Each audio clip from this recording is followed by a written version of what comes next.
Hello viewers, कैसे हैं आप? उम्मीद है आप सेहतमंद होंगे। रब्बि इश्रह ली सदरी व यस्सिर ली अमरी। औज़ु बिल्लाहि मिनश शैतानिर रजीम। ला हौला वला कुव्वता इल्ला बिल्लाह। कुरान पाक के दो पहलू हैं, दो सब्जेक्ट्स हैं। पहला है अशाअत दीन और दूसरा पार्ट है अकामत दीन। इमाम इब्न तैमिया, हाफिज़ इब्न कसीर और उलमा इकराम और मुशाइख और कुरान पाक की तफसीरात लिखने वाले दानिश्वर मुस्लिम स्कॉलर्स, उन्होंने सब ने अशाअत दीन के लिए बहुत काम किया। अशाअत दीन के लिए बहुत एफर्ट्स की, दिन लगाए, रात गए, रहबानियत इस्तेमाल की। तो रहबानियत करके उन्होंने एक कोने में कमरे में बैठ गए और लिखना शुरू कर दिया। लिख लिख कर अशाअत दीन के लिए लिख लिख कर क्या किया, लाइब्रेरियाँ छतों तक भर दी और आज उनको दिमाग लगी हुई है। मगर इस कुरान पाक का जो सेकंड पार्ट है, जो अहम पार्ट है, वो है अकामत दीन। उसको इग्नोर किया उसको। आज अगर अकामत दीन का काम अशाअत दीन के साथ बराबर होता रहता तो आज कभी भी ये नौबत ना आती कि मुस्लिम रियासतें तो हैं मगर मुस्लिम मुआशरा कायम नहीं है। इस वक्त तकरीबन दुनिया के 60-65 इस्लामी ममालिक हैं। तो अभी आज जाकर कहीं अफ़गानिस्तान में अकामत दीन कायम हुआ है और सऊदी अरब में अकामत दीन कायम है और हमारा तीसरा मुल्क काबिल आनर ईरान, उसके अंदर अकामत दीन है।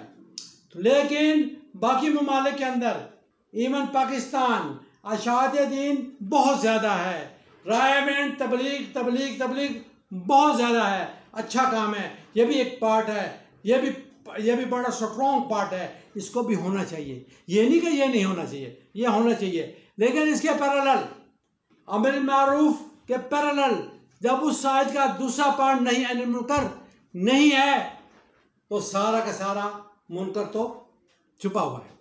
सारा का सारा मुनकर इस वक्त मुआशरे के अंदर, इस्लामी ममालिक के अंदर आम है। हर जगह पर आपको मुनकर नज़र आएगा। तिजारत में मुनकर नज़र आएगा, गवर्नमेंट के अदारों में और हमारे ब्यूरोक्रेट्स, उसके अंदर आपको सब कुछ नज़र आएगा। अशाअत दीन तो बहुत होगा, बात भी बहुत करेंगे। रिश्वत लेने वाला, रिश्वत देने वाला दोनों जहन्नमी है। कुल्लु मन अलैहा फ़ान, और ज़िंदगी तबाह होने वाली है। और दुनिया बहुत बोलेंगे, बहुत इशाअत करेंगे।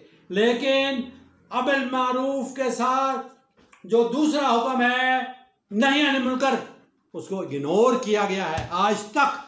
आज भी अगर come to the Quran and implement Quran as a revolution of Pakistan, as a revolution of in all Islamic countries, तो कोई वजह नहीं है कि हर जगह पर आपको इस्लामी मुआशरा नज़र ना आए।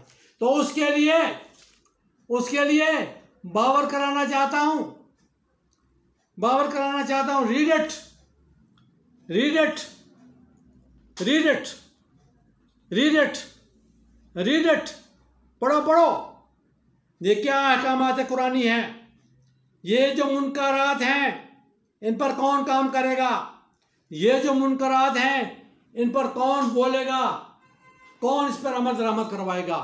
तो हमारी अदालतें, हमारी जजेस, स्पेशली मुजरिम को जुर्म साबित होने पर वो सजा दी जाए जो कुरान पाक के अंदर दर्ज है। जो कुरान पाक के अंदर दर्ज है, ये मेरा दोस्त है, ये मेरा भाई है, ये मेरा यार है, ये मेरे काम आता है, ये मेरे साथ खड़ा होता है। इसको साथ खड़ा करो, मुनकरात को रोको। जैसे तंजीम इस्लामी ने मुकदमा दर्ज किया, रेट पटिशन दायर की अगेंस्ट सूद, रिबा के अगेंस्ट, वो कामयाब हुए और उन्होंने रिबा के अंदर कामयाबी हासिल करके ऑर्डर्स करवाए अदालत से। लेकिन अफसोस, असद अफसोस, उस वक्त के गवर्नमेंट में, यानी 91 की बात है और आज तक उसका स्टे चल रहा है। एक से खारिज होता है तो दूसरी अदालत में स्टे आ जाता है। तो लिहाजा प्लीज़ मुनकरात पे काम करो। चोरी करने वाले औरत सूरत माइदा आयत नंबर 38 की रोशनी में शरेआम दोनों के हाथ काटो।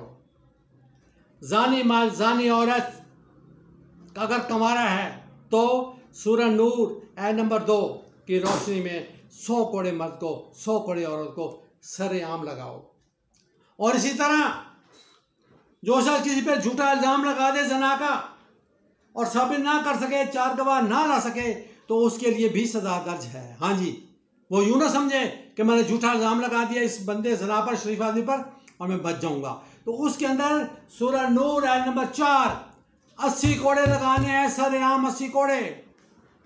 तो इसी तरह कुरान पाक एक वाहिद ज़ाब्ता हयात है, एक मुकम्मल रूल्स ऑफ रेगुलेशंस है, एक मुकम्मल आपका दीन है, और इस दीन को इम्प्लीमेंट करवाने के लिए हमने एफर्ट्स करनी है, हमने जद्दोजहद करनी है। बोलो, लिखो, इस बात पर लिखो मुनकरात के ऊपर कि मुनकरात को नाफिज़ अमल करवाओ और मुजरिम को जुर्म साबित होने पर वो सज़ा दी जाए जो कुरान पाक फुरकान हमीद में दर्ज है। पूरा कुरान पढ़ लो, मुझे एक आयत भी नहीं मिली जिसमें लिखा हो कैद मामुशक्कत की सज़ा किसी मुजरिम को देनी है। कैद और कैद मामुशक्कत की सज़ा कुरान पाक से साबित नहीं है। ये खिलाफ कुरान और सुन्नत सज़ाएँ बंद करवाने के लिए आपको जद्दोजहद करनी पड़ेगी। उलमाए किराम को खसूसी तवज्जो करनी पड़ेगी, जुमा के खुतबात में स्पेशल इसको बोलना पड़ेगा, और हमारे दानिश्वर और हमारे स्कॉलर्स, मुस्लिम स्कॉलर्स को इसके ऊपर सीरियसली संजीदा होना पड़ेगा कि मुजरिम को जुर्म साबित होने पर वो सज़ा दी जाए जो कुरान पाक के अंदर दर्ज है। Quran is not a book of worship. Quran is not a book of worship. Quran is a book of law. Quran is a book of rules and regulations. Quran is a book of old nation stories. पुरानी कौमों के साथ उसकी तमाम कहानियाँ आपको कुरान फकीह में मिलेगी। उसके अंदर कौम आद के साथ क्या हुआ जब उनके मुनकरात के अगेंस्ट काम किया है, जब उन्होंने कम तोला कौम सबूत के साथ क्या हुआ, जब उन्हें मुआशरे के अंदर बिगाड़ किया कौम लूत के साथ क्या किया। ये ओल्ड नेशन स्टोरीज तमाम की तमाम हमारी हिदायत के लिए, हमारी रहनुमाई के लिए कुरान पाक के अंदर दर्ज हैं। So implement Quran as a revolution of Pakistan etcetera, not only in Pakistan but in all Islamic countries it should be implemented. मुनकरात पे तवज्जो करें, मुनकरात पे अपना नज़रिया कायम करें, ठीक है। कुरान को इज्जत दो, कुरान पर एतबार करो और कुरान का तकाजा अपनी जिम्मेदारी कबूल करो। तुम्हारी जिम्मेदारी क्या है दानिश्वरों, मुस्लिम स्कॉलर्स, उलमाए दीन, तुम्हारी क्या जिम्मेदारी है? तुम्हारी यही जिम्मेदारी है कि इसके ऊपर आप ज़्यादा से ज़्यादा अमल इक़दाम करें। यह है जिहाद, जिहाद बिन नफ्स, जिहाद बिल कलम। और मुआशरे के अंदर देखो कितने लोग कम तोड़ रहे हैं, कितने लोग नजायज़ मुनाफाखोरी कर रहे हैं, कितने लोग दफ्तर के अंदर रिश्वत ले रहे हैं। तो उसको ख़त्म करने के लिए कुरान पाक की रहनुमाई लें। ओके व्यूअर्स, मैं था इकबाल खोखर और आप देख रहे थे human rights missionary YouTube channel. खुदा पे मान दे, अल्लाह पे मान दे। Wish you good luck.